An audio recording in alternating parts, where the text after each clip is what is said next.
Assalamualaikum warahmatullahi wabarakatuh. Halo Sobat Pramuka, perkenalkan saya Dr. Erin Nudufanania. Bisa kalian sapa dengan Dr. Erin. Saya dari Puskesmas Kecamatan Jatinegara akan mempersembahkan materi mengenai pengendalian penyakit menular. Nah, pengendalian penyakit menular ini salah satunya penularan dari saluran pencernaan. Nah, pasti kalian sudah tidak asing dan pasti pernah mengalami yang namanya diare. Diare itu apa? Diare itu dimana keadaan seseorang mengalami buang air besar yang cair lebih dari 5 kali. Nah, penyebabnya apa saja? Dari infeksi bakteri seperti Escherichia coli, Salmonella, Shigella, dan parasit Giardia. Dan juga bisa disebabkan oleh keracunan makanan ya. Terus konsumsi makanan yang mengandung pemanis buatan dan lingkungan yang kotor dapat membuatkan bakteri itu mudah berkembang biak. Bagaimana sih kita bisa mencegah diare supaya nggak kena diare? Nah, rajin-rajinlah mencuci tangan. Kemudian menjaga kebersihan lingkungan atau rumah kalian. Gunakan bahan makanan yang segar tentunya. Kemudian hindari makan makanan yang pedas. Makanya hati-hati yang suka pedas, harus menghindari. Mengkontaminasi silang saat memasak, kemudian makanan juga harus matang, benar-benar matang dan higienis. Dan bisa dengan mencegahnya dengan vaksin. Nah, yang kedua, selain diare, pasti teman-teman juga sudah tidak asing dengan kata-kata penyakit tipes atau demam tifoid. Jadi, tipes ini masuknya bakteri yang namanya Salmonella typhi ke dalam tubuh dan mudah menular melewati makanan atau minuman yang terkontaminasi. Gejalanya bagaimana? Gejalanya mulai demam, suhu di atas 37 derajat Celcius, kemudian ada nyeri otot, terus sakit kepala, gangguan pencernaan, bisa mual ataupun muntah, dan juga bisa disertai batuk. Nah, upaya pencegahannya bagaimana? Kita bisa biar nggak kena tipes ya teman-teman. Rajin-rajinlah juga cuci tangan. Kemudian konsumsi makanan dan minuman yang masak-masak dan atau matang. Nah, pastikan wadah penyimpanan juga harus bersih dan higienis. Dan perlu teman-teman ketahui bahwa tipes ini sudah ada vaksinnya. Vaksinnya itu dengan suntikan dan efektivitasnya 72% dan proteksinya langsung muncul dari hari ke-7 setelah divaksin.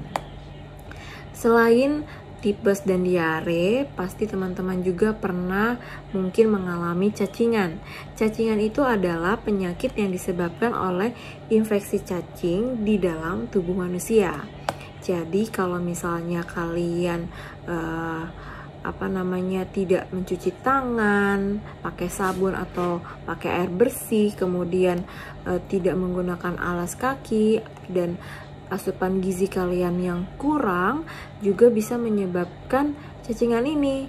Kenapa bisa? Karena misalnya ada masyarakat kita yang masih buang air besar sembarangan atau tidak memiliki jamban. Nah, BAB yang sembarangan ini dapat mengeluarkan kotoran dan telur cacing yang menempel di tanah, sehingga setelah 3 minggu telur cacing ini akan hidup di tanah, berubah menjadi larva cacing dan mencemari tanah serta air-air yang di sekitar lingkungan tersebut.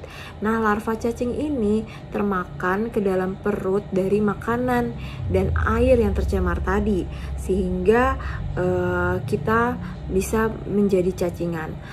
Larva cacing yang berkembang di dalam perut dan usus ini menjadi cacing-cacing dewasa teman-teman di dalam perut dan menyerap darah dan gizi makanan yang kalian makan, sehingga anak-anak jadi cacingan dan rata-rata perutnya itu buncit, bahkan badannya kurus.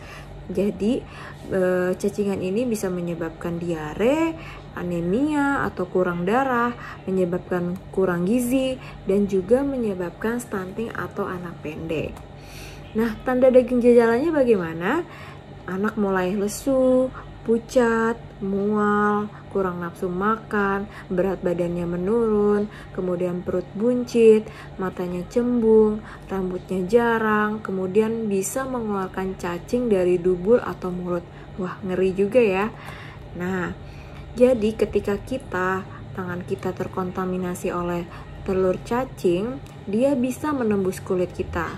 Bisa kan? cacingnya itu kemudian masuk ke dalam pembuluh darah balik kita atau vena, kemudian menuju organ-organ dalam tubuh manusia, sehingga si cacing ini kerap sekali bisa berkembang biak atau berkoloni di dalam usus. Nah, bisa menghisap cacingnya ini menghisap nutrisi dan menggigit dinding usus manusia dan membuat seseorang yang terinfeksi cacingan ini menyebabkan kekurangan gizi.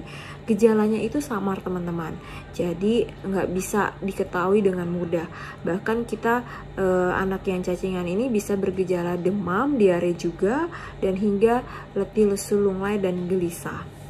Nah, banyak sekali yang mengalami gatal-gatal di anus yang disebabkan oleh cacingan. Jika sudah terjadi kekurangan gizi akibat cacing anak, si cacingan ini, anak akan merasa letih, anemia, sering sakit perut, terus sulit berkonsentrasi, dan merasa gatal di sekitar anus ketika malam hari terutama.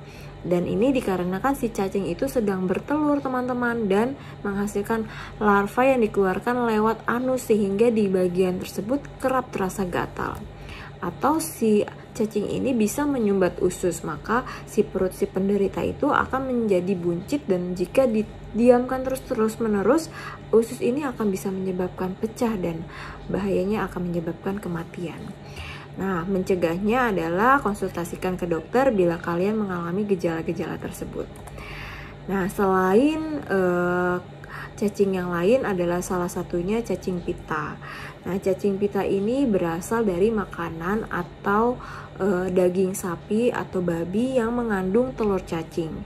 Nah, telur cacing ini berkembang biak di dalam si otot sapi atau daging babi yang tidak matang saat dimakan oleh manusia.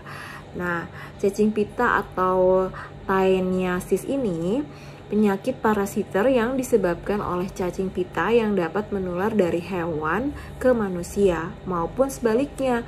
Taeniasis in manusia ini disebabkan oleh ada dua, ada yang Solium dan Saginata. Kalau Solium itu dari cacing pita babi, kalau yang Saginata dari cacing pita sapi.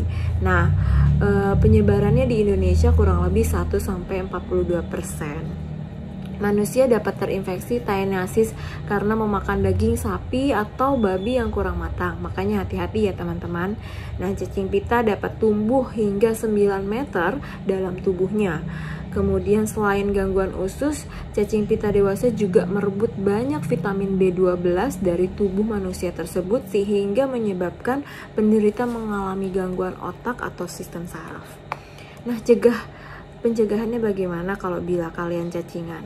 Menjaga kebersihan diri dan lingkungan tentunya, menggunakan alas kaki saat keluar, dan mengkonsumsi makanan dan minuman bersih, dan jangan lupa minum obat cacing 6 bulan sekali. Terima kasih, semoga bermanfaat buat kalian semua. Saya pamit. Assalamualaikum warahmatullahi wabarakatuh.